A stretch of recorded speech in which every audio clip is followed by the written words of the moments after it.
creator at the same time. Yeah. The other ones that really got me going was all of the videos about getting paid dividends and like make $100 a month by investing in these 2 stocks to pay you dividends, or like people who are just like, I'm going to create this dividend paying portfolio and I'm going to keep reinvesting the dividends. And in 10 years, I'm going to get paid $100,000 a year in dividends. And I get like why dividends are so tangible. And there's a whole section of YouTube literally just dedicated to dividend investing. And dividends are this weird, like sacrosanct thing in corporate finance and investing. Like they have their own weird little realm, when in reality, like a dividend is just one of many choices a company can make with the capital they have on hand. It's, really no different than a buyback. It implies potentially they don't have great reinvestment opportunities or other growth methods.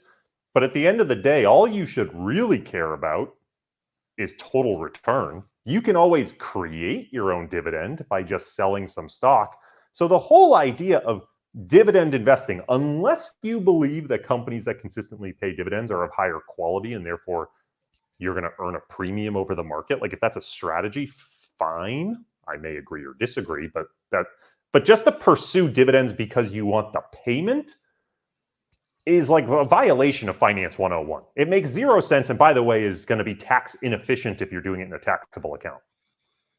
Oh man, you really want to open the Pandora's box, because actually before I got to tell you, I was like, I am going to prep for this show with so many ideas by just watching finance YouTube, and all I did was like go pure Hulk mode. I almost threw my laptop against the wall.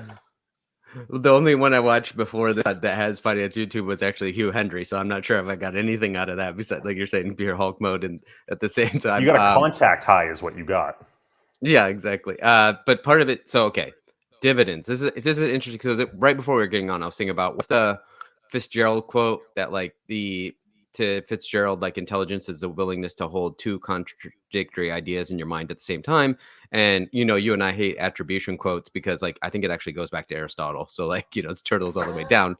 But the idea, though, like you just said, is I've had a lot of these conversations this week, and it's interesting. Like everybody wants income, right? So holding 2 ideas in your mind at the same time, like you're saying, this is not an optimal solution to want dividends, but yet everybody we talk to wants dividends and passive cash flow. And for the audio listeners, I'm in quotes saying passive cash flow because there's no such thing as passive cash flow. You're managing your managers at best.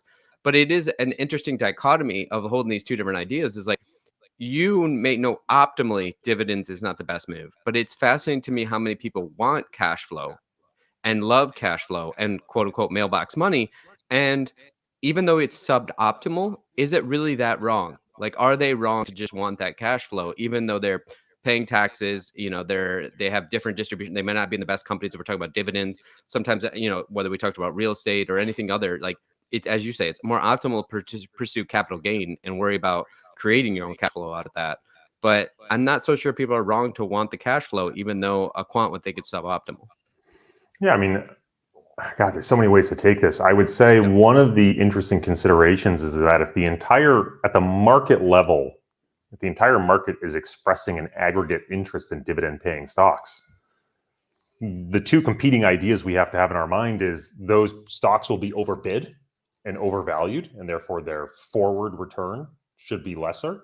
But there's this new whole field of research out there saying, well, actually, buying creates price pressure. And if more people are interested in those stocks and are systematically buying them, and that can actually drive the price up over the long run relative to peers that are being underbought. Very competing ideas. But look, I have no issue if you're trying to immunize cash flow, right?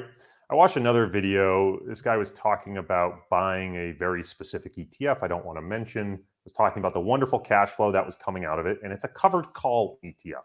So they're selling slightly out of the money calls to harvest some income, and he was saying it's wonderful because the income I get from this ETF is high enough every single month that I'm paying my mortgage with it. And part of me was frustrated because I was like, I don't think this person really understands what they're doing in selling the call. They see the the income coming from it, but they don't understand the total return profile. They might actually be better off in the long run just holding the underlying. I think it was an S&P underlying, and just selling a little bit of that every month to offset their mortgage. But on the other hand, I would say you have institutions everywhere who have liabilities that use bonds, right, to hedge their liabilities. You have a pension that has long-dated obligations. They have cash flow needs. They'll immunize that by duration matching using bonds, or cash flow matching if they can using bonds. I don't get upset about that. So if an individual has a mortgage and they want to immunize their mortgage payment, I'm not sure I'm upset with it.